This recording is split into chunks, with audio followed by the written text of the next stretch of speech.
Pamoja hilo neno la Bwana, utalisoma hilo neno la Bwana pamoja nami. 1, 2, 3. Lakini saa inakuja, nayo sasa ipo, ambayo waabuduo halisi watamwabudu Baba katika roho na kweli. Tumalizie hapo.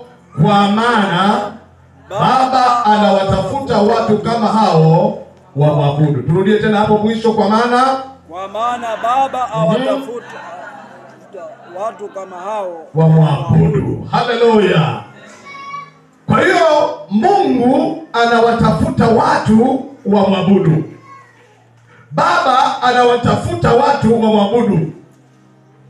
Tunapozungumzia habari ya kumwabudu Mungu, ni kitendo cha kutambua uwezo wa Mungu na kumwendea ukiwa unampenda kuliko chochote, na kuwa tayari kuyatoa maisha yako kwa ajili yake, na kuwa tayari kutokumzuilia chochote kwenye maisha yako.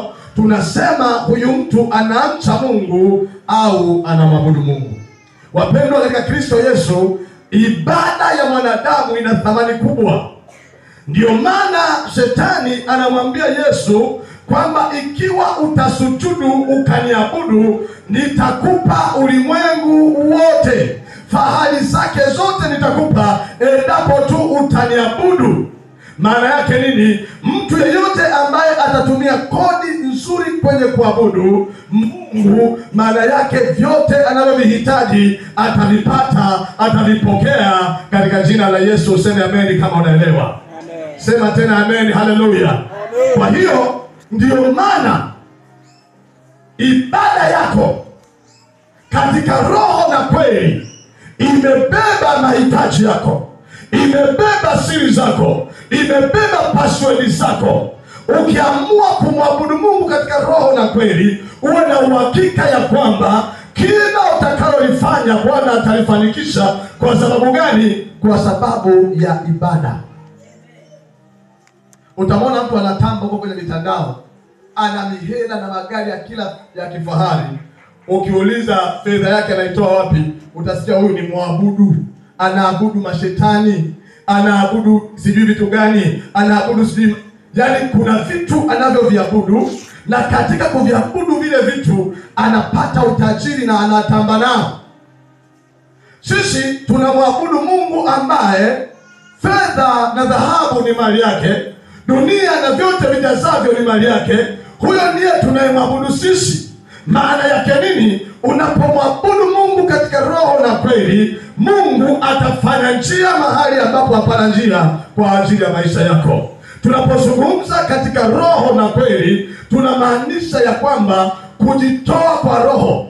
Maana roho yako ndio wewe. Kwa unapomwabudu Mungu katika roho na kweli, maana yake kwa moyo wako wote, kwa roho yako yote, hata asipokuwepo mtu mwingine yeyote, uko tayari kumwishia Mungu. Haleluya. Jina la Bwana libarikiwe. Hakuna mchungaji, hakuna kama nzio, hakuna anayekuona, hakuna mkeo, hakuna mume wako, lakini bado nasema siwezi kumtenda Mungu dhambi, siwezi kutenda uovu huu hata kama niko mbali. Kwa sababu gani? Ninamwabudu Mungu katika roho na katika kweli. Liwe fungu lako mchana wa leo, ibada katika roho na ibada katika kweli, katika jina la Yesu. Mtu mmoja sema amen. Haleluya. Kumwabudu Mungu katika roho na kweli unakuwa hauna rangi mbili. Ukisema moja ni moja na ukisema mbili ni mbili, maana unamwabudu Mungu katika roho na kweli. Kumwabudu Mungu katika roho na kweli maana yake uko kwa ajili ya Kristo. Hata mazingira yaweje, hata ikibidi kukatwa kichwa kwa ajili ya Yesu, unakuwa tayari kukatwa kichwa kwa ajili ya Yesu, kwa sababu unamwabudu katika roho na kweli. Mara nyingi unaweza ukaona mtu umefunga, alafu mtu akajitokeza kukutoa out. Jinsi alivyokuchangamkia, jinsi ambavyo amejitoa, unaanza kuwaza bora tu nile, kwa sababu sasa nitamlete down rafiki yangu, nitamfanya ajisikie vibaya. Kwa hiyo nile ili rafiki yangu ajisikie vizuri. Nitafungaga hata kesho. Maana yake nini? haujafikia hatua ya kumwabudu Mungu katika roho na kweli, uko tayari Mungu ahuzunike, rafiki yako afurahi. Na wengi, dalili moja wapo ya kwamba umwabudu Mungu katika roho na kweli, unakuwa uko tayari kumfanya mtu afurahi na ukamhuzunisha Roho Mtakatifu wa Mungu. Unaanza kusema huyu nikimjibu kama nimeokoka atajisikia vibaya, kwa hiyo acha nizungumze naye. Wadada wengi unasema nikijibu neno moja hapa kama nimeokoka atajisikia vibaya, kwa hiyo acha nizungumze naye tu kama tu mimi wa kawaida. Unataka mtu yule ajisikie vizuri, lakini hauwazi habari ya Yesu Kristo, hauwazi habari ya Roho Mtakatifu ambaye Mtume Paulo anaandika, anasema wala msimhuzunishe Roho Mtakatifu wa Mungu. Mtu anayemwabudu Mungu katika roho na kweli hayuko tayari kumhuzunisha Roho Mtakatifu wa Mungu. Haleluya! Yuko tayari hata kama atatengwa, ataonekana ni anti-social, ataonekana kwamba hajui kuongea, hajui kusocialize, ataonekana mkali, hana marafiki, lakini hayuko tayari kufanya urafiki na wana wa giza. Kwa sababu gani? Anamwabudu Mungu katika roho na kweli. Niko hapa leo, ninatamani kila mmoja wetu apokee kumwabudu Mungu katika roho na kweli. Sema amen kama unaelewa. Haleluya.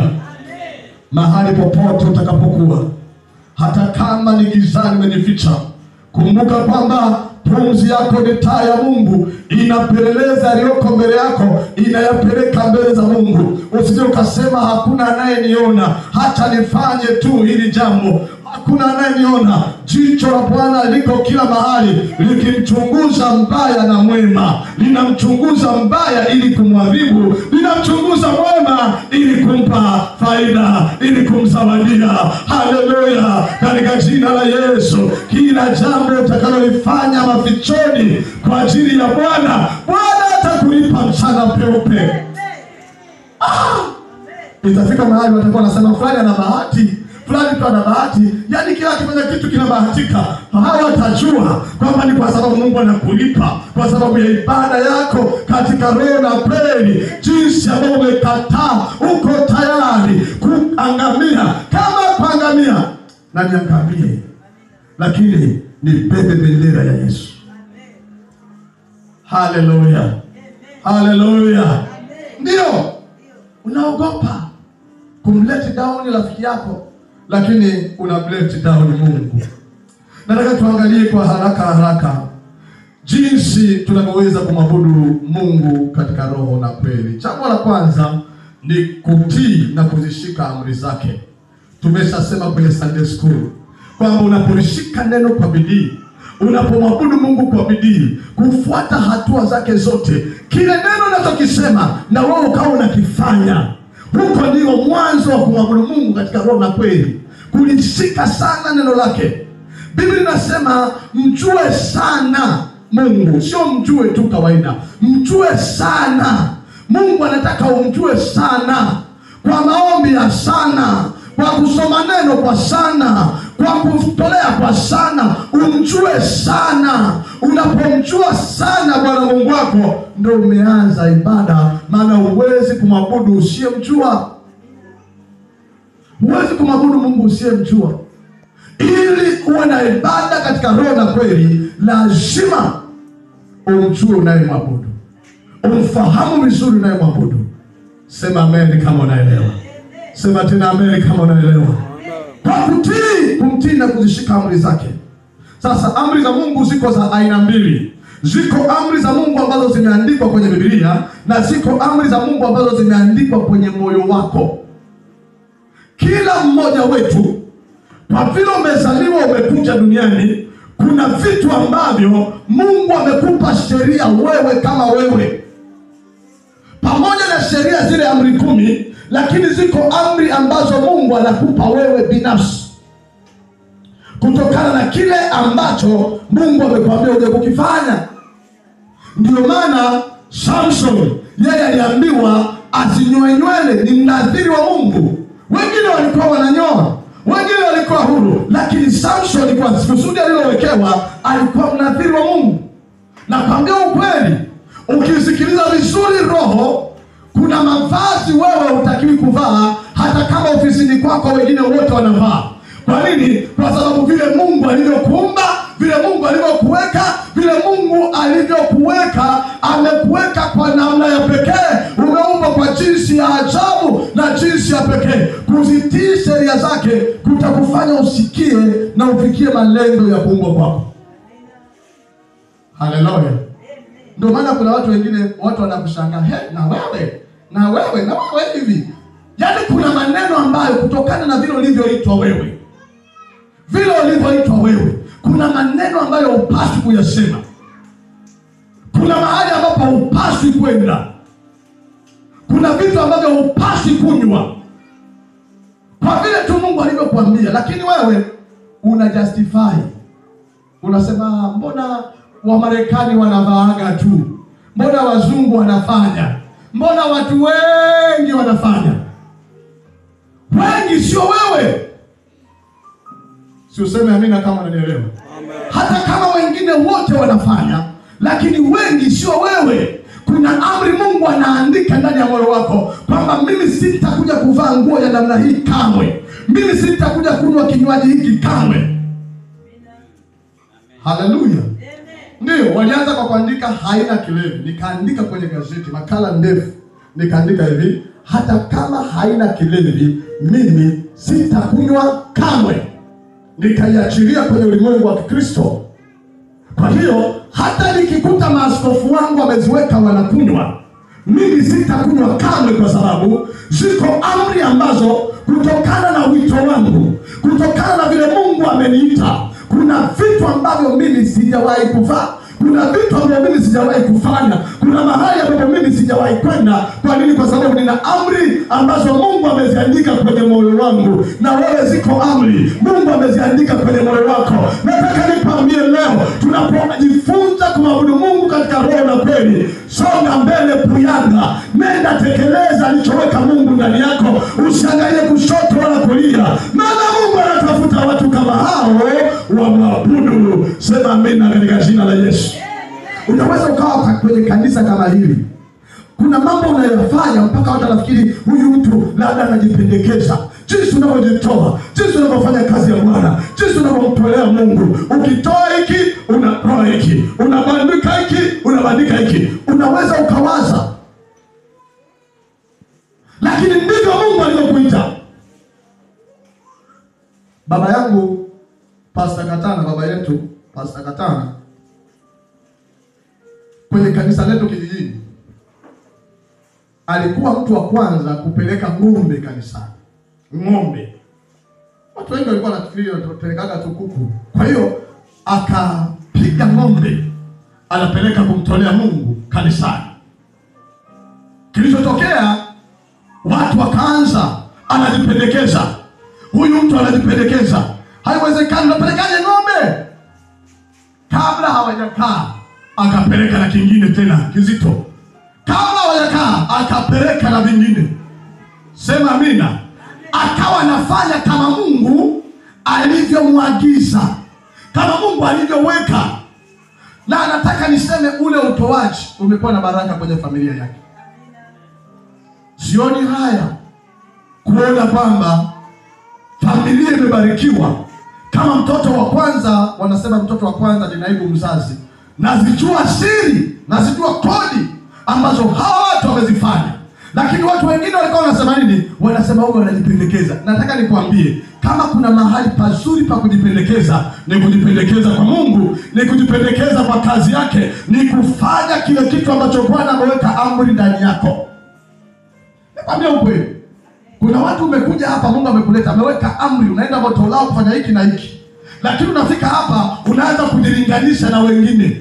Yaani wewe ni tai, unatakiwa uruke kule juu sana, lakini unaanza kuruka sawasawa na ndege. Unaanza kuruka sawasawa na kuku, na wewe unadonoa mtama hapa chini kama kuku. Utabakia kuwa kuku, na nafasi yako kule juu ataichukua mtu mwingine. Kwa nini? Haujasimama mahali pako ambapo Mungu alipokuita. Tumeitwa kwenye vipengele mbalimbali. Wako watu umeitwa kwenye vipengele vya kuombea huduma. Wako watu umeitwa kwenye vipengele vya unabii. Wengine umeitwa kumtolea. Wengine umeviita kwa ajili ya upambaji wa nyumba ya Bwana. Kuna eneo ambalo kwa kawaida chochote unachokiona hakijakaa sawa, unatamani kingekuwa hivi, maana yake wewe ndio unayeona na Mungu amekupa jukumu wewe kukibadilisha. Haleluya. Ya unapoona madirisha hayajasafishwa, unapoona kuna vumbi mahali, maana yake wewe uliyeona ndio Mungu anakupa kazi hiyo ya kwanza kusafisha, na sio kulaumu, na sio kusema mbona hawasafishi, mbona hawafanyi, mbona. Yaani kile Mungu alichokufanya kukiona kwenye nyumba yake ndio anakupa wajibu wewe wa kukifanya. Inuka ukifanye. Haleluya. Kuwa mwepesi wa kusikia sauti ya Mungu, kumtii Mungu. Tukishamaliza kuzishika amri zile na kuzifanya kwa bidii, yako mambo ambayo Mungu anasema na sisi binafsi. Na unaposikia sauti ya Bwana na kuifanya, uwe tayari kuwa miongoni mwa watu wanaomwabudu Mungu katika roho na kweli. Jambo la pili, kumwabudu Mungu ni kufanya nini? Ni kukaa uweponi mwake. Kukaa uweponi mwake. Kukaa uweponi mwake, kutumia muda mwingi uweponi mwa Bwana. Mungu anapenda kukaa na watu wake. Ndio maana katika Mathayo 1:23 anasema watamuita jina lake Immanueli. Immanueli maana yake Mungu pamoja na sisi. Yaani Mungu anapenda kukaa na wewe unapata kuona binti. Mungu anapenda kusema na wewe. Ndio anakushangaa sana unapopiga simu redioni, naomba uniombee, naomba uniombee. Mungu anakushangaa. Maana angetamani asikie sauti yako. Wewe jaribu kuwaza, una mtoto anatuma watoto wenzake, kamwambie mama peni imeisha, kamwambie baba peni imeisha. Mtoto wako mwenyewe utamwambia, utamwonaje? Utashangaa mtoto ana tatizo gani? Kuna shida gani? Mungu anataka asikie sauti yako. Sema amina kama unaelewa. Haleluya. Haleluya. Sasa unatakiwa kuwa na wakati unaitwa wakati mtulivu. Tunapomwabudu Mungu katika roho na kweli, tunakuwa na wakati ambao tunaita wakati mtulivu, ambao wakati huo unakuwa umeupanga na umeutenga kwamba ni wakati wa mimi kukutana na Bwana na mahali fulani, kwamba kila saa 9 nitaingia kwenye chumba hiki kwa ajili ya maombi, kila saa 9 nitapiga magoti kwa ajili ya maombi. Na wengine ndio maana wamejiwekea hapa moto lao. Kuna siri sana, ukiwepo hapa unajua kuna watu wanaingia hapa saa 5 wanaongurudisha maombi mpaka saa 8. Wameweka wakati wao mtulivu wa kuja kuomba. Na wengine ndio hawa wanakuwa kazini, hawaje kuja saa 5, na wao kutoka kazini wanakuja saa 12 wanaomba, wanamlingana Mungu. Wakati na Mungu, kukaa uweponi mwake. Haleluya. Selemani yule pale alikuwa akiwa anatoka kazini jioni siku 21, anapita madhabahuni iwe jioni iwe wakati mtulivu, anakuja na muomba Mungu, anakuja na mlingana Bwana. Wakati mtulivu ni wakati ambao unakuwa wewe na Mungu. Mambo ya kufanya kwenye wakati mtulivu: unabeba Biblia yako na pamoja, na unabeba diary yako na peni, vitu vya kuandikia. Ukifika kwenye wakati mtulivu, sio kwamba utakuwa unaomba masaa yote hayo kama umepanga matatu mangapi. Kuna wakati wa kuomba, kuna wakati wa kusoma neno, kuna wakati wa kutulia. Lakini tunaenda mbali, unaweza ukaamua kwa wakati mtulivu nyumbani mwa Bwana hata usiku. Unakuja unaomba, alafu unalala tu madhabahuni pa Bwana. Unajikalakaza tu madhabahuni pa Bwana. Mungu anakuangalia kutoka mbinguni, anasema hii mtu ameacha godoro, ameacha kitanda, amekuja huku anang'atwa na mbu. Bwana anaona sababu ya kusema na wewe. Kwa nini? Umetenga muda. Mungu yungani na mengi ya kukwambia hata sasa, ila hujampa nafasi. Mungu haongei mpaka useme sema Bwana, maana mtumishi wako anasikia. Mungu ataanza kuongea na wewe mpaka umwambie Bwana, niko tayari, sema na mimi, zungumza na mimi. Sasa Mungu anaanza kuzungumza kwenye wakati mtulivu, kukiwa na ukimya, kumetulia kimya. Uko hapo mbele za Bwana, unamlingana Mungu. Mungu anaanza kusema na wewe. Wakati mtulivu unazima vitu vingine vyote. Simu imezimwa, chochote kingine kimezimwa, maana shetani ni mjinga. Mmoja kati ya vitu shetani anavifanya unapotaka kuwa na muda na Mungu, anaanza kukuonyesha majukumu mengine. Unashangaa unajisikia kwenda haja. Unataka kuomba sasa, ngoja nikakojoe kwanza ndo nije niombe. Yaani anaanza kukupa sasa, lakini unataka kuomba, mpigie kwanza simu. Au kuna jambo linatokea kama la dharura, sio la dharura ila linajua unachokwenda kukipata ni cha thamani.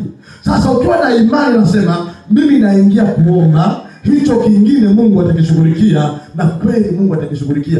Kile unapotaka kutafuta wakati mtulivu utakutana na vikwazo.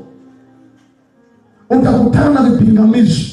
Vishinda vipingamizi. Huwezi kumwabudu Mungu katika roho na kweli kama hauna wakati wa kukaa uweponi pake. Sema amen. Amen. Marko sura ya 3 mstari wa 14, Biblia inasema akaweka watu 12 wapate kuwa pamoja naye. Sema wapate kuwa pamoja naye. Wanafunzi 12 wapate kwa nini? Yesu aliwaita wanafunzi 12 wapate kuwa pamoja naye. Jambo la kwanza, Mungu anapokuita mtumishi yeyote, amekuita kama mchungaji, amekuita kama mwalimu. Cha kwanza Mungu anachokuita sio kuhubiria watu. Anakuita kwanza upate kukaa pamoja naye. Sema amen. Yaani hakuna huduma kubwa ambayo Mungu atampa mtu kuliko huduma ya kukaa pamoja naye. Mungu anatamani akae pamoja na wewe. Sasa bahati mbaya watu tunasahau kwamba tunatakiwa tukae na aliyetuita, tunakuwa busy na huduma. Maana aliwaita wapate kuwa pamoja naye, na baada ya hapo na kwamba awatume kuhubiri. Kabla hajakutuma kuhubiri, lazima akuite upate kukaa pamoja naye. Kabla haujaenda kuimba, lazima akuite upate kukaa pamoja naye. Kabla haujafanya lolote la kimungu, lazima akuite upate kukaa pamoja naye. Kumwabudu Mungu katika roho na kweli ni kupata muda wa kukaa pamoja naye. Sema amina. Sasa unakuta mtu yuko busy, hana muda wa kukaa pamoja na Bwana, hana muda wa kukaa na Mungu, lakini yuko busy kutaka kutumika, yuko busy kutaka kuimba, yuko busy kutaka kupiga vyombo. Kabla haujapiga vyombo, Yesu anataka kwanza ukae pamoja naye. Kabla hujafundisha, Yesu anataka ukae pamoja naye. Aliwaita kwamba wapate kukaa pamoja naye na kisha awatume kuhubiri. Mungu kabla hajakutuma kwenye huduma yoyote, anataka akae pamoja na wewe kwanza. Haleluya. Jina la Bwana libarikiwe. Haleluya. Neema ya kukaa uweponi mwa Bwana iwe juu yako katika jina la Yesu. Kiu ya kukaa uweponi mwa Bwana iwe juu yako katika jina la Yesu. Mtunga Zaburi anasema kama vile ayala anavyoionea shauku mito ya maji, ndivyo nafsi yangu inavyokuonea shauku, Bwana wa majeshi. Ayala ana shauku kwa ajili ya maji, anakuwa na kiu. Akisikia harufu ya maji anayaendea hata mbali, ana kiu ya maji. Biblia inasema ndivyo nafsi yangu inavyoona shauku mbele za Bwana. Ifike mahali chakula kiwe kibaya kwamba umekula wiki nzima hujapata kufunga. Yaani kwamba una shauku ya Mungu kila siku 7. Ukiendelea kula unajisikia vibaya kwa sababu hujapata nafasi ya kulipa tumbo lako kumwabudu Mungu. Ifike mahali kwamba umechelewa ibada unajisikia vibaya kwamba umechelewa uweponi mwa Bwana. Ifike mahali kwamba hujaamka alfajiri kumlingana Bwana ujisikie vibaya. Uone shauku. Bwana apewe sifa. Ona shauku. Ukisikia mkesha, ona shauku. Ukisikia mifungo, ona shauku. Ungangane na wewe na Mungu, maana kinachofanya mwabudu Mungu katika roho na kweli ni kukaa uweponi mwake. Jiulize, ni wakati gani umekaa uweponi mwa Bwana? Uweponi mwa Mungu. Mahali ambapo tunaweza tukaanza tukisema haleluya Bwana, uko tu, haleluya. Uko peke yako, unainama, unainuka, machozi yanakutoka, unamwimbia Bwana, unamtukuza Bwana, uko uweponi mwa Mungu. Umezishika tenzi, unaimba Yesu nakupenda umari yangu, unaimba kichwani tu, unamwimbia Bwana, uko hapo. Haleluya, uko uweponi mwa Bwana. Mungu anapoona unamngojea kwenye uwepo wake, ataleta neno, ataleta wazo, atakupa idea. Mambo mengi unayoyaona yakifanyika kwenye madhabahu ya Moto Lao ni kwa sababu wachungaji tumekubali kukaa uweponi mwa Bwana. Tumekubali kuwepo uweponi mwa Bwana. Tumekubali Bwana afungue mawazo yetu, atutumie vile apendavyo. Hatuna chochote cha kukupa, hatuna chochote cha kusema mbele yako isipokuwa tu vile ambavyo Bwana ameviweka ndani yetu. Bwana Yesu asifiwe. Jina la Bwana libarikiwe. Ndio maana mahali hapa tunatamani asifiwe Yesu. Na Yesu ndiye mchungaji mkuu wa mahali hapa. Sisi sote ni washirika wake. Tumepata tu neema sisi kuwaongoza wachungaji nini. Haleluya. Maana Yesu alipokufa alitufanya wote kuwa makuhani. Ndio maana wewe peke yako una uwezo wa kwenda uweponi kwa Mungu. Bwana asifiwe. Haleluya. Wewe peke yako una uwezo. Huna cha kukuzuia kwenda uweponi mwa Mungu. Ninatamani kuona watu wengi ambao watamlingana Bwana. Nyumba yako kuweko na madhabahu. Nyumba yako kuweko na madhabahu ya Bwana. Nyumba yako iweko kona moja ambayo umemwambia Bwana, kwenye hii kona kila ninapofika saa 3 nitapiga magoti kukuomba. Kwenye lile geto lako paweko mahali ambapo umepaweka ndio ibada pa kukutana na Mungu. Kwenye uwepo wa Mungu, Mungu anatamani ajue muda. Ni muda gani ambao utakutana naye? Muda. Lakini namba 2, mahali. Muda na mahali ambapo utakwenda kukutana naye. Bwana Yesu asifiwe. Ndio maana sasa ukiwa na ratiba hiyo, hata ukiwa mahali popote utasikia Roho Mtakatifu muda ukifika unaanza kuona shauku ya kumkaribia Mungu.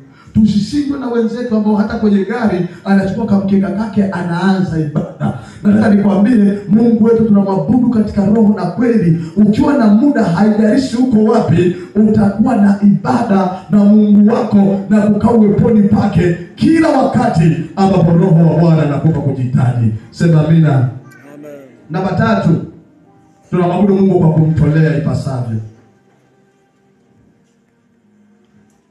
Kwa kumtolea ipasavyo.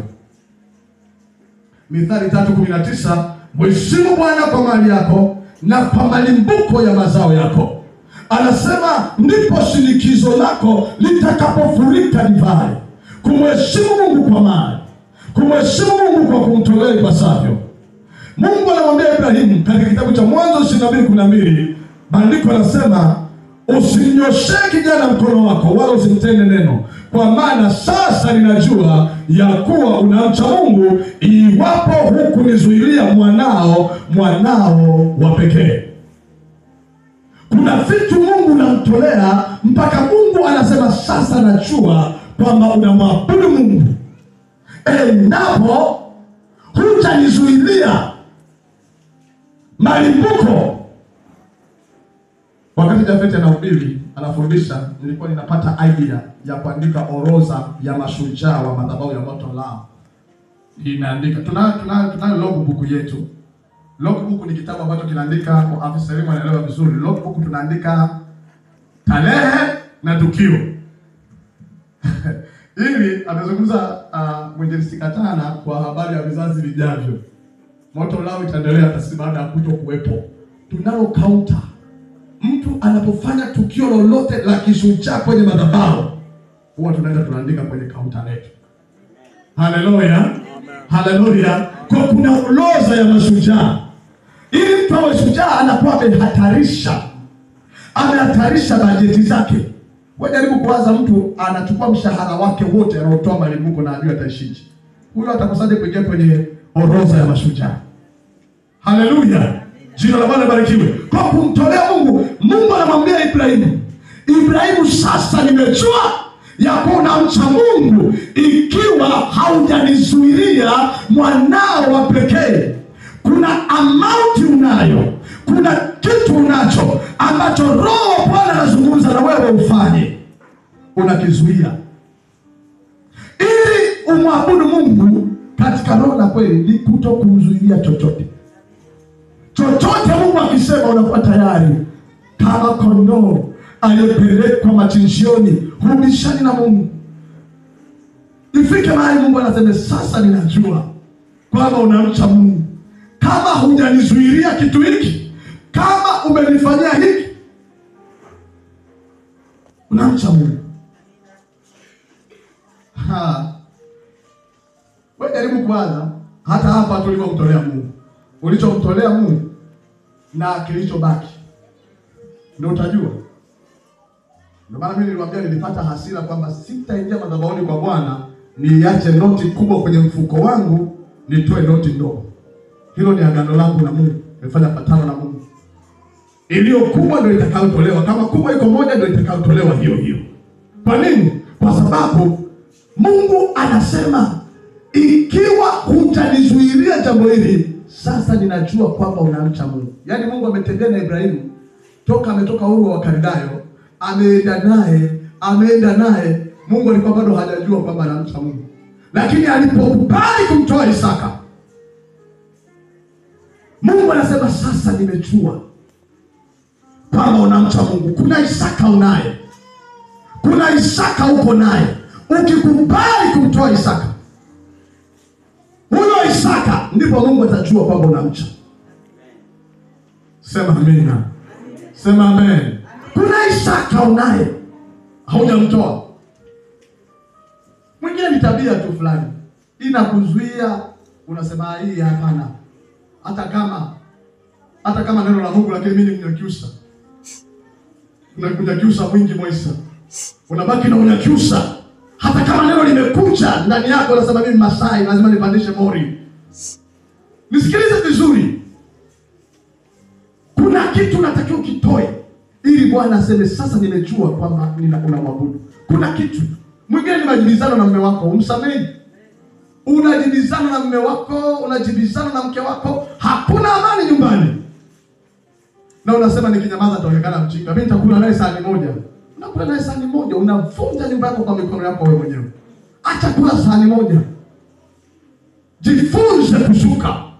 Jifunze kunyenyekea. Biblia inasema nini? Mwanamke umheshimu mume wako kama unavyomheshimu Kristo. Kama unavyomheshimu Yesu, ndivyo mwanamke unapaswa kumheshimu mumeo. Anasema Sara alimuita mume wake Bwana. Sara mama yetu alikuwa anamuita Ibrahimu Bwana wangu. Ndio maana Ibrahimu anamwambia twende mahali usikokujua. Sara anasema nitaenda pamoja na wewe. Anamwamini kama anavyomwamini Mungu, kwa sababu ni kichwa. Sema tena amen kama unanielewa. Kwa hiyo huo mtiti unaoweka kichwa ni kichwa tu, hakiwezi kikageuka hata kama hakijaokoka. Hata kama hakijaokoka, kiheshimu kichwa chako. Kiokoke kwa matendo yako. Unaleta utata. Yaani ukiwa unabubujika hapa, unabubujika, unaleta utata kwa mumeo. Mumeo hamuoni Yesu. Na mwanaume, Biblia inasema umpende mke wako kama Kristo alivyojitoa. Yaani akamfia, yaani uwe tayari kumfia mke wako. Sijui kishemeji, sijui kiwifi, sijui kinasemaje mke wako. Kekele mbali. Kwa sababu uko tayari kumfia mke wako. Ni mwanaume mjinga ambaye anashirikisha mambo ya mke wake na dada zake na mama yake. Anazungumza nao. Unamhitaji na kumstiri mkeo, ndio wako. Kama kuna mapungufu mnahifadhiana. Haleluya. Haleluya. Sasa kuna vitabia tunakuwa tuko navyo kwenye ndoa, hatutaki kuvitoa. Na Mungu anasema utakapokitoa hicho kitabia, utakapomtolea hicho kitu, ndipo Mungu atajua kwamba unampenda kabisa mtu wa Mungu. Chuoni kwenye teolojia za kichungaji, moja kati ya vitu tunajifunza, utajuaje mshirika mwasi? Tunaangalia kwenye utoaji. Mtu yeyote asiyetoa au anayekaribia kuasi hatoi, atatoa kwingine. Nipeleke pale wakale wale.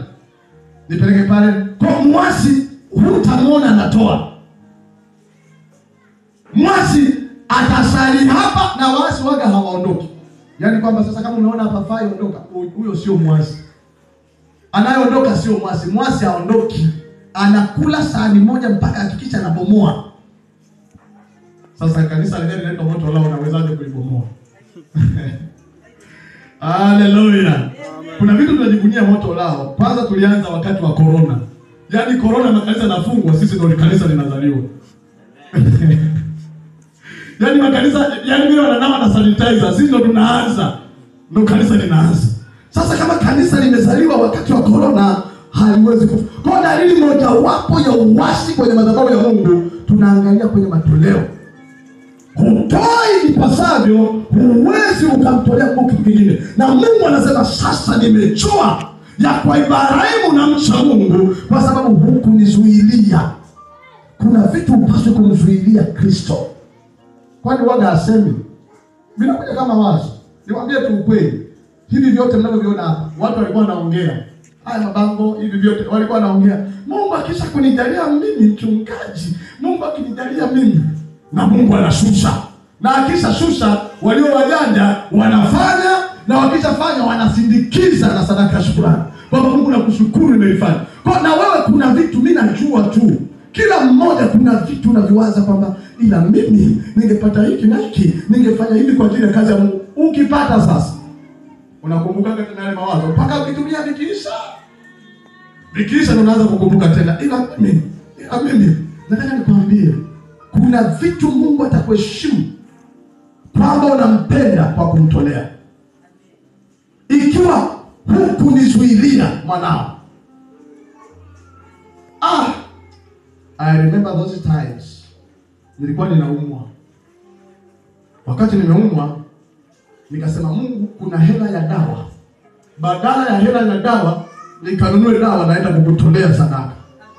Nikaibeba ile hela ya dawa, nikaipeleka kwa ajili ya sadaka. Sina mengi ya kuongea kama alivyosema David. Baba, unamwamini Mungu na unafanya. Mungu alisema kabisa, nimeona ima. Mungu ananitaka ima nimeona kwamba unanicha, unanipenda. Kama hujanizuilia hiki, nimeona unanipenda. Sema amen, haleluya.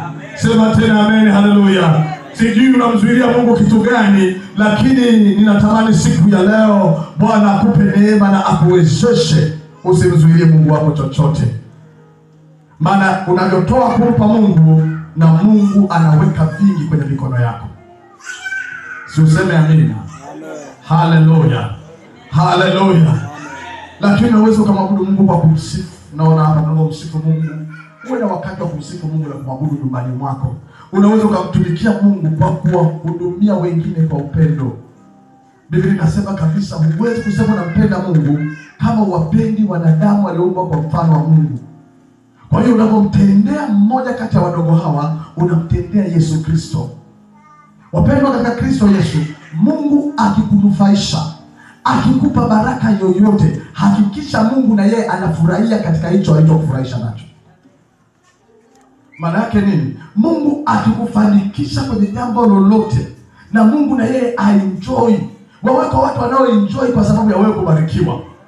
Sema amina, haleluya. Kwa hiyo Mungu atakufanikisha sana wewe, na utamwabudu Mungu katika roho na kweli pale ambapo unashiriki wema wa Mungu pamoja na watu walioumba kwa mfano wake. Anaandika Yohana mzee wa upendo, waraka wa kwanza wa Yohana sura 4 mstari wa 20. Mtu akisema anampenda Mungu naye anamchukia ndugu yake ni mwongo. Tuseme wote, mtu akisema anampenda Mungu, naye anamchukia ndugu yake ni mwongo. Rudia tena, soma. Mtu akisema anampenda Mungu, naye anamchukia ndugu yake, ni nani huyo? Mwongo. Na waongo hawana nafasi katika ufalme wa Mungu. Nampenda Mungu na kupuchika, unaomba, kuna jirani huongei naye, kuna jirani usemi naye, kuna ndugu wa tumbo moja akipiga simu upokei. Ni heri wewe upige simu apokei, lakini wewe ukipigiwa simu upokei. Mungu amenituma pako leo. Huwezi kumwabudu Mungu na unamchukia ndugu yako. Na Biblia inaenda mbali, nasema usijitenge mbali na mtu ambaye ni damu yako. Mmezaliwa, mmeshare, kuna damu mnashare, ni ndugu yako, cha kari, cha pombe, cha ugoro, cha bangi ni ndugu yako. Usijitenge mbali. Akipiga simu pokea. Msikilize. Haleluya. Haleluya. Tuseme nini? Wako watu wameingia hapa walikuwa na fujo cha pombe, lakini bado mama anamfungulia, baba anamfungulia. Mungu anapoona moyo wa namna hiyo, anabadilisha maisha ya mtu. Anabadilisha maisha ya mtu. Mpendo wangu, huwezi kusema unampenda Mungu na unamchukia ndugu yako. Ndugu yako anakupigia simu upokee. Kama kuna missed call za mtu usiyempenda na kupigia, nenda kapokee. Nenda kamtafute. Upendo wa Mungu unaanza kwa jirani yako. Unaanza kwa watu wako karibu. Haleluya, watu wa Mungu. Kwa kumwabudu Mungu kunaanza na kumpenda ndugu yako. Utawezaje kumpenda Mungu ambaye humuoni? Anaendelea Yohana anasema, kwa maana asimpenda ndugu yake ambaye amemwona, hawezi kumpenda Mungu ambaye hakumuona. Na amri hii tumepewa na yeye, ya kwamba yeye ampendaye Mungu ampende na ndugu yake. Yeye ampendaye Mungu ampende na ndugu yake. Sauti hazitoshi. Yeye ampendaye Mungu ampende na ndugu yake. Yeye ampendaye Mungu ampende na ndugu yake. Mungu atujalie neema hii, wapendwa wangu. Najua kuna watu wanauzi, kuna watu wanakwaza, kuna watu kabisa wanaharibu. Umewasaidia na wamekuparua. Ndio, umemsaidia mtu na amekuparua. Niwahi kuambia huo mfano wa baba mwenye busara ambaye amekaa kando ya swimming pool anakula upepo. Wakati amekaa kamona paka anazama kwenye swimming pool. Akaenda akamkamata paka amsaidie kumtoa asizame. Paka akajua anavamiwa, akamparua, akamweka alama, akainua mikono yake na yeye akafanya hivi, maumivu. Lakini baadaye akaenda tena mpaka akamtoa paka kwenye maji. Kijana mmoja ambaye alikuwa karibu anaangalia tukio, akamfuata akamwambia, mzee, si ungekiacha tu kipaka? Kwa nini unasumbuka na paka ambao unamsaidia na anakuparua? Ungemwacha afie kwenye maji. Mzee akamwambia, paka ameumbwa kuparua, lakini mwanadamu tumeumbwa kutawala. Kwa hiyo mimi ni mwanadamu, sio paka. Lazima nitawale, lazima nisaidie. Mwache paka aparue, mwacha huyo ndogo akuparue, lakini wewe umuokoe. Maana umepewa amri na Mungu wako. Yeye anapenda Mungu ampende na ndugu yake. Kama unampenda Mungu, yule ndogo cha pombe anakuhusu. Kama unampenda Mungu, yule baba yako cha pombe ambaye anakusomesha anakuhusu. Kama unampenda Mungu, yule mama aliyekuacha ukiwa mdogo anakuhusu. Amri hii tumepewa na Mungu. Yeye ampendaye Mungu ampende na ndugu yake. Kumwabudu Mungu ni kumpenda ndugu yako. Sema amen. Na Yesu alisema hivi, mkiwapenda wanaowapenda mnaonyesha fadhila gani? Maana hata wenye dhambi wanafanya hivyo. Lakini ninyi haitakuwa kwenu. Na waambieni, waombeeni wanaowauzi, na wapendeni adui zenu. Full stop. Ndio maana hapa watu wao wanaanza maombi ya kuua adui. Sisi hatuwaki maadui. Maadui tunawaonyesha wema wa Bwana. Sema amina. Haleluya. Maandiko yanasema waombeni, na wakati mwingine mtu wa Mungu, baraka zako ziko kwa mtu unayemwona ni adui yako. I'm telling you the truth. Ndio maana wana amani nyingi washikayo sheria ya Bwana. Wana amani nyingi, hawana la kuwakwaza. Na kwa vile hawana la kuwakwaza, Biblia inasema ya kwamba hata adui zao hupatanishwa nao. Niko hapa nitabiri leo kwa jina la Yesu Kristo, waliokuwa adui zako Bwana akakupatanishe nao. Bwana akawafanye kuleta zawadi katika jina la Yesu. Waliokuzomea hao Bwana akawafanye kukushangilia. Iwe kwako sawa na neno hili. Sema amen. Amen. Sema amen. Amen. Thank you Jesus. Sasa endapo utafanikiwa kumwabudu Mungu katika roho na kweli, namba moja, utapokea raha. Mungu atakupa raha. Alimwambia Musa katika kitabu cha Kutoka 33 mstari wa 15, naye akamwambia, uso wako usipokwenda pamoja nami, usituchukue kutoka mahali hapa. Usituchukue kutoka mahali hapa. na Bwana akamwambia, uso wangu utakwenda pamoja nawe, nami nitakupa raha. Uso wa Bwana utakwenda pamoja nawe, Bwana anakupa raha. Ameongea na Maabi hapa kwamba unaweza kuwa na vitu vyote, lakini ukikosa uwepo wa Mungu utakosa raha. Utakosa raha, utakuwa na amani, utakuwa na furaha, na vitu vyote utaona. Wengi mna simu kubwa, nenda kakuko kwenye mtandao, alafu ulize billionaires who commit suicide. Ulizia mamilionea waliojinyonga wakati akaunti zimejaa fedha. Fedha ambayo nasema ni jawabu la mambo yote. Fedha zimejaa, lakini mtu anajinyonga. Ni orodha ndefu ya watu. Mamilionea wanajinyonga. Kwa nini? Kwa sababu wamekosa raha. Lakini Mungu anasema unapomwabudu, uso wake unakuwa pamoja na wewe, na yeye anakupa raha. Sema amen. Haleluya. Haleluya. Ndio. Mama mchungaji alikuwa anamshangilia Bwana juzi. Amepigiwa simu na mama mmoja, anamwambia, naomba nikopeshe kiasi fulani cha fedha. Mama mchungaji mwenye hana, lakini anatajiwa certain amount. Anashangaa, anasema thank you Jesus. Maana unapokuwa na raha ya Mungu, raha inaondoa shida. Raha inakufanya uonekane unacho kila kitu. Raha ya Mungu inafaa. Lakini raha ya Mungu inakuja pale ambapo unamwabudu katika roho na kweli. Uso wake ukienda pamoja na wewe, na yeye anakupa raha. Bwana asifiwe. Jina la Bwana libarikiwe. Iwe raha nafsini mwako kwa kumwabudu Mungu. Sema amen. Namba 2, hautapungukiwa na kitu. Sina haja ya kulizungumza hili jambo, maana tumekuwa tukiimba kwenye maombi yetu ya asubuhi. Wapendwa mnaochelewa maombi, ninawasisitiza, kama ambavyo mmesikia, kuna siri kubwa kwenye maombi ya asubuhi. Ndio maana hatupataki muda mwingi wa kuombea wagonjwa mchana. Tunaombea wagonjwa maombi ya asubuhi, kwa sababu ni lisali zima limetengwa kwa ajili ya siri tu za Mungu na kuomba, na watu wanapokea vitu vyao. Bwana apewe sifa. Na wiki hili ukuwepo, lakini tumeambiwa, sasa sijui kama zitakuhusu na uliyechelewa, lakini tuliokuwepo tumeambiwa wiki hili ni wiki la kuomba, la kutamka. Tunatamka vitu na vinakuwa. This is our week. Hallelujah. Wiki la kuzungumza, na tukizungumza tunafanya, na tukifanya vinakuwa. Nenda kwenye ile site yako. Kazungumze nalo. Nenda kwenye duka lile. Nenda pale unapowazia utafungua biashara. Nenda pale. Nenda kwa mtu unamwazia na mtaji wako. Nenda pale. This is the week. This is a prophetic week. Hakuna neno linalotamkwa kwa madhabahu ya Bwana linadondoka chini. Mimi nimelipanga. Wiki inapopambazuka tu, kuna mahali naenda. Haleluya. Haleluya. Haleluya. Kwa unapokuwa na Bwana huyu, hautapungukiwa na kitu. Mungu anakuwa mchungaji wako, na ndio wimbo wetu tunaoimbaga kwenye mambo ya asubuhi. Hutapungukiwa na kitu. Kwa nini? Kwa sababu si uso wake uko pamoja na wewe. Anakutazama, na anapokutazama lazima kuhudumie. Wanasema hivi, kuna aina mbili za wake.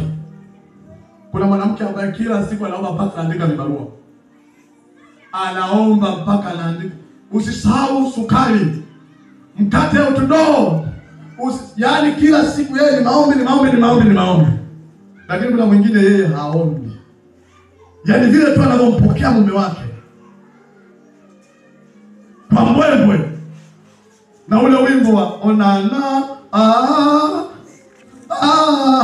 anatandika na vitenge. Soka kwa hapo. Alafu mfalme anatembea pale kibegi chake namna hii, taratibu, taratibu, taratibu. Yaani namna hiyo. Sasa huyo mwanamke uwaga haombi. Kwa nini? Kwa sababu akishakumbatiwa hivi, mume anaangalia, rangi ya kucha hii imeisha. Hizi nywele. Yaani yale makea yanafanya mume a respond. Haleluya. Haleluya. Yes. Kwa Mungu naye tunapokuwa karibu naye, kila wakati huko nasema wewe ni mwaminifu Bwana. Mtakatifu Bwana. Kila siku mtakatifu, jicho lake linakuja, linakaa na wewe, linaangalia. Hata kabla hujaomba unaanza kujibiwa. Kwa nini? Kwa sababu uko karibu naye. Anasema itakuwa hata kabla hawajaomba. nitajibu. Isaya 65 mstari wa 24. Ni watu wanaona gani hawa ambao kabla hawajaomba Bwana anajibu? Ni watu ambao wanampenda kwa mioyo, kwa akili, kwa nguvu na kwa roho zao zote. Wako mbele zao daima, wako mbele zake daima. Sema amina kama unaelewa. Ndio. Wengine wakishapokea wanasepa, wakishabarikiwa wanaondoka. Maana hawakumtaka Mungu, walitaka baraka. Wanaondoka na baraka zao, wanaenda kula, wanafuta midomo, wanaenjoy. Lakini wengine kadri wanaobarikiwa ndio wanapokuwa karibu na Bwana. Uwe kama mtu huyo. Bwana anapokubariki, baraka zake zikuvute karibu kwake. Uwe karibu kwake, uketi miguuni pake ukimwabudu siku zote katika jina la Yesu. Haleluya, haleluya. Yesu alisema, bali tafuteni kwanza ufalme wa mbingu na haki yake, na hayo yote mtazidishiwa. Maana yake nini? Maana yake hesabu za kimungu, hesabu za kimungu, kuzidisha na kujumlisha ni tofauti. Yesu amesema na hayo yote mtajumlishiwa, ingekuwa bora. Lakini anaposema tafuta kwanza ufalme wa Mungu na hayo yote mtazidishiwa, maana yake kama haujautafuta ufalme wa Mungu na wewe umeitwa na Mungu na hautafuti ufalme wa Mungu, kwa hiyo kwenye kutafuta ufalme wa Mungu huku ni zero. Tukizidisha na hayo yote unapata ngapi jamani? Zero. Ndio maana nasema na hayo yote mtazidishiwa. Maana yake ukitafuta ufalme wa Mungu na hayo yote mengine unazidishiwa. Na tunamshukuru Mungu, sisi tutaishi kama mfano. Tutamtafuta Mungu na hayo mengine yatazidishiwa, tutabaki kama mfano unaoishi. Haleluya, katika jina la Yesu. Na wewe ukawe mfano unaoishi. Wapendwa, ninawakaribisha katika riadha ya kukimbilia baraka za Mungu, kama ilivyoandikwa kwa kitabu cha Wakorintho wa kwanza sura ya 9 na mstari wa 24. Hamjui ya kwa wale washindanao kwa kupiga mbio, hupiga mbio wote, lakini apataye tuzo ni mmoja. Pigeni mbio namna hiyo ili mpate. Wote tunakula chakula kimoja hapa, wote tunajifunza maneno pamoja hapa, wote tunafundishwa kwa pamoja hapa. Nataka nikwambie, tumejipanga kwenye foleni ya kukimbilia baraka. Ninakutia moyo, kimbilia baraka yako ilipo. Shika neno la Bwana, tenda neno la Bwana. Kuna mahali Bwana ameweka mema kwa ajili yetu. Katikati yetu hata kwa atakayesema ni mgonjwa, katikati yetu mdogo atakuwa elfu na mkubwa atakuwa taifa. Hii ndio ahadi ya Mungu kwetu. Mdogo atakuwa elfu na mdogo miongoni mwetu atakuwa na miaka 100. Hii ndio neema ya Bwana ambayo ameiachia. Ninakukaribisha twende tukimbilie baraka za Bwana, twende tukimbilie neema ya Bwana, twende tukimbilie kumwabudu Mungu katika roho na kweli. Na yeye Bwana yuko tayari kukuachilia raha nafsini mwako. Yuko tayari uso wake kwenda pamoja na wewe. Yuko tayari kuwa mchungaji mwema kwenye maisha yako. Haleluya. Nataka nikujue, nikufahamu Yesu, moyo wangu watamani. Nataka we Yesu, we Yesu, simama.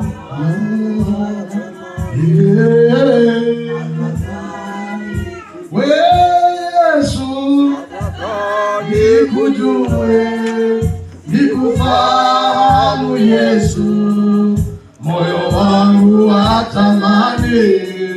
Nataka we Yesu, nikujue, nikufahamu Yesu, moyo wangu watamani. Nataka nikujue, nataka nikujue, nikufahamu Yesu, moyo wangu watamani. Nataka nikujue Yesu, nataka nikujue, nikufahamu Yesu, moyo wangu watamani.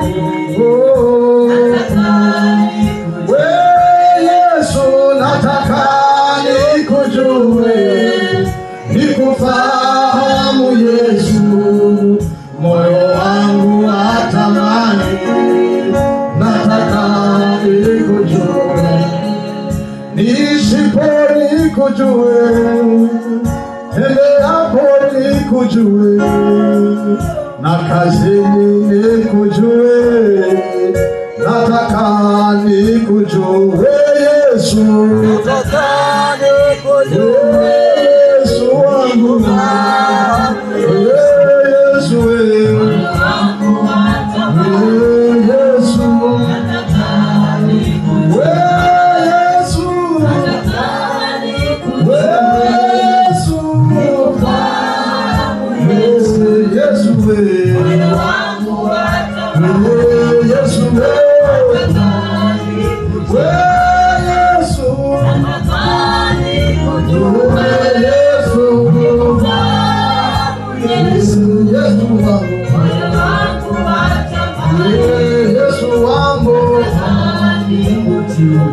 Kubujika mbele za Bwana, kubujika mbele za Bwana. Mwambie Mungu kuna mahali umepungua. Kuna mahali umepungua, Bwana akusaidie kumwabudu katika roho na kweli. Huenda kuna mahali umejiona hata sijasema, lakini roho wa Mungu amekwambia kwamba kuna mahali umepimwa kwenye